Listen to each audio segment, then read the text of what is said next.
Hello guys, welcome to my vlog again. Share ko pala po ang ganap sa birthday ko. Ayan po, kaya aalis kami, magsisimba kami ng family ko. Ang ganda ko talaga guys, grabe. Ayan na po si kuya, nandito na po kami sa simbahan.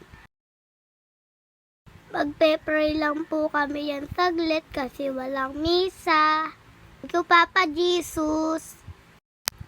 Pagkatapos namin magsimba, kinuha na namin yung cake ko sa Julie's. Julie's muna dahil walang pera si Tita Gian. Thank you, Tita, sa cake. Donut muna. Ayan nga po yung mga simpleng handa ko. Thank you po sa gift ni Nang Ekis. Sobrang saya ko nan, guys.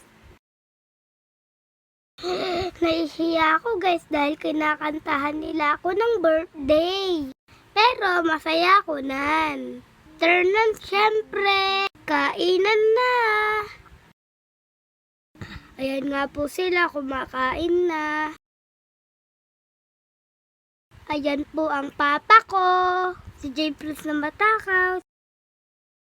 Syempre naman po, nagbukas na ako ng gift. Tuwan-tuwa ako nan, guys. Lang ba?